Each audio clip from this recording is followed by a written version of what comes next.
Pada tahun 2008, aku berkuliah di Jember. Karena jauh dari rumah, aku tinggal di sebuah rumah kos yang sangat dekat dengan kampus aku, di mana jaraknya hanya 10 menit jika ditempuh dengan berjalan kaki. Di kos-kosan itu terdapat 20 kamar yang dihuni oleh 20 mahasiswa. Ini adalah kos-kosan cowok dan semua kamar itu penuh. Bentuk kos-kosannya berupa rumah induk dengan pavilion kos yang terpisah oleh taman yang lumayan ribut. Banyak tanaman seperti rotan hias, pohon rambutan, pohon nangka, pohon mangga, membuat kosan ini terlihat hijau rindang di siang hari. Namun sangat berbeda dengan pemandangan pada malam harinya, di mana penerangan lampu luar kamar kos redup dan seolah-olah terkesan tidak berpenghuni. Suatu malam, aku bersama kedua teman kos aku dan satu teman kampus bermain kartu remi di teras rumah induk kosan kami, atau teras rumah bapak kos. Yang mana hari itu, kebetulan keluarga bapak kos sedang berlibur keluar kota. Dan itu berarti kalau rumah induk lagi kosong. Kami bermain kartu sekitar pukul 7:30 malam. Waktu itu kendaraan, terutama motor-motor para mahasiswa, masih ramai berseliweran di depan kosan kami. Karena jalan depan kosan kami yang lebar, bisa dilalui 2 mobil, dan kosan kami berada di kawasan kosan dekat kampus. Kami masih bermain kartu sampai ketawa ketiwi, sampai pada akhirnya terdengar alunan suara sinden atau penyanyi Jawa dari arah rumah bapak kos. Waktu itu kami masih beranggapan bahwa yang menyanyi lagu Jawa itu adalah anak bapak kos yang bernama Mbak Andri. Ibu kos kami kebetulan memang asli Yogyakarta. Kami tetap melanjutkan permainan kami sampai pukul 21 malam. Dan suara itu kembali terdengar di telinga kami. Semakin lama semakin jelas dan semakin dekat. Namun sampai saat itu pun, kami masih beranggapan bahwa suara sinden itu dari manusia yang sesungguhnya. Dan kita kira berasal dari rental PS sebelah. Iseng-iseng kami datangi rental PS sebelah, dan alangkah terkejutnya, ternyata di dalamnya tidak ada ceweknya sama sekali. Namun suara sinden itu semakin jelas terdengar di telinga kami. Begitu kami masuk kembali ke dalam pagar kos kami, suara sinden tersebut berubah menjadi suara ketawa Mbak Kuti. Kami pun ketakutan dan akhirnya masuk berempat di kamar temanku, yang kamarnya memang paling luas daripada kamar kami yang lain. Kita tidur berempat malam itu, dan tidak berani keluar kamar sampai keesokan harinya. Beberapa hari kemudian, kami berempat bermain lagi di teras depan rumah bapak kos, yang mana keluarga bapak kos masih belum kembali dari Jogja. Kondisi rumah bapak kos masih kosong. Bermain kartu remilah kita sehabis isya. Di sela-sela kita bermain, terbesitlah ide untuk ngeprank orang-orang lewat di jalan depan kosan kita dengan menjadi pocong-pocongan.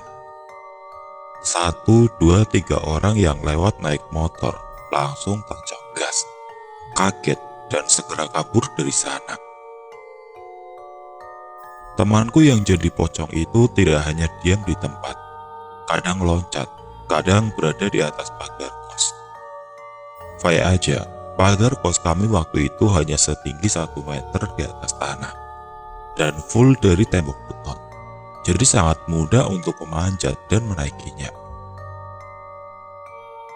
Namun ada satu korban prank kami yang melihat kami yang lain. Akhirnya orang tersebut marah dan menghampiri teman kami yang sedang dalam kostum pocong dan berdiri di atas pagar. Karena panik, kami bertiga berlarian kalang kabut masuk ke dalam kamar teman kami dan bersembunyi di dalam kamar tersebut, kecuali teman kami yang memakai kostum pocong. Karena teman kami itu tidak lekas lari dan masuk, kami pun mengintip dari dalam jendela.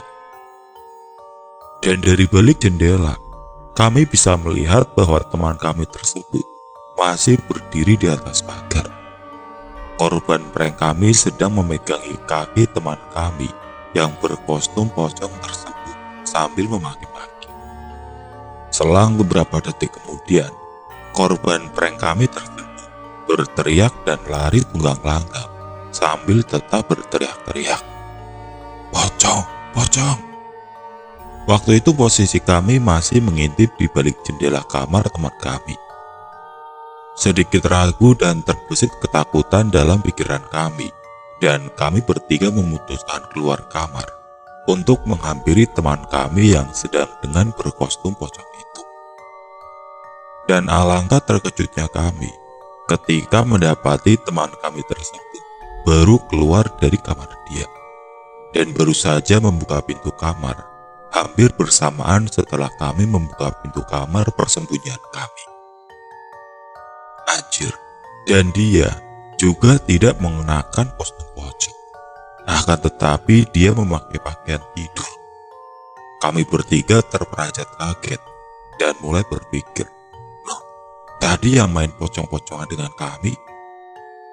Kami mengintip posisi pocong di atas pagar kos kami. Seketika, kain putih itu langsung terjatuh menghempis dan ambruk di pagar kos. Kami pun berteriak bersama, lalu tidur berempat kembali di kamar temanku itu. Malam itu kami mengingat-ingat, memang setelah ngeprank satu korban, teman kami yang memakai kostum pocong tersebut izin ke toilet untuk buang air kecil. Dan ternyata setelahnya, dia masuk ke kamar karena handphonenya berbunyi. Ada telepon dari papa dia.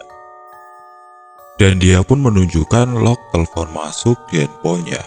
Dan durasi lama teleponan dengan papanya itu 45 menit. Gila. Terus yang bermain prank pocong dengan kami itu siapa?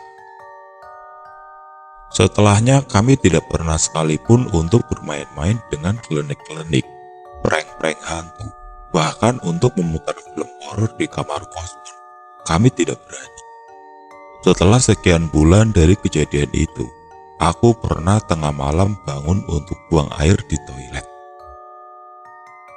Kebetulan toilet kos berada di luar kamar, namun di sebelah kanan kamarku pas. Ada 3 toilet umum di sana, dan di depan toilet disekat oleh tembok 1 meter. Ada dapur umum, ada kulkas rusak setinggi badan orang dewasa di dapur umum itu. Sekeluarnya dari toilet, di ekor mataku, terlihat ada orang di samping kulkas bekas tersebut. Setelah aku tengok, ternyata pocong dan tingginya sekitar 2 meter lebih. Sedikit berteriak, aku pun masuk dalam kamar dan menutup serta mengunci pintu kamar dan juga mengecek jendela kamar apakah sudah dikunci pula. Semua aman sudah aku kunci. Beberapa menit kemudian, terdengar ketukan 4 kali, ketukan di pintu kamar. Dan tidak lama, ketukan 4 kali juga terdengar lagi. Aku panik. Aku mengambil Al-Quran di meja belajar sebelah ranjangku. Sejenak kemudian, gorden kamarku tersingkap, dan seperti ada yang memainkannya. Setelah itu, terlihat pocong dengan tinggi kurang lebih 1,5 meter. Tidak setinggi dengan yang aku lihat di dapur sebelah kulkas bekas itu. Kali ini tingginya hampir sama dengan manusia, dan kain pocongnya juga putih bersih. Sedangkan yang di kulkas itu lusuh dan kecoklatan. Aku tidak berani melihat muka pocong yang sudah masuk ke dalam kamarku. Aku semakin bergetar. Aku pun melantunkan ayat kursi dengan lirih dan bergetar sambil membuka Al-Quran di tanganku, membalik-balik halaman mencari surat Yasin. Karena hanya surat Yasin yang aku bisa membaca dengan baik. Pocong itu mendekat dan mendekatiku yang di atas ranjang. Karena tidak kunjung menghilang setelah aku baca ayat kursi itu, Dengan sisa-sisa keberanian yang udah tinggal seupil, aku ajak itu pocong untuk membaca surat Yasin. Pocong itu pun mendekat, dan posisi sekarang sudah di sebelah ranjang. Dan aku pun mulai membaca surat Yasin. Pocong itu masih bertengger di sebelah ranjangku. Dan entah aku sudah membaca sampai ayat keberapa, kulirik sebelah, pocong itu sudah menghilang. Kusudahi membaca Yasin itu, aku pun masuk ke dalam selimut dan tidur sampai pagi. Ada kejadian lain lagi setelah sekian beberapa minggu setelah pocong itu.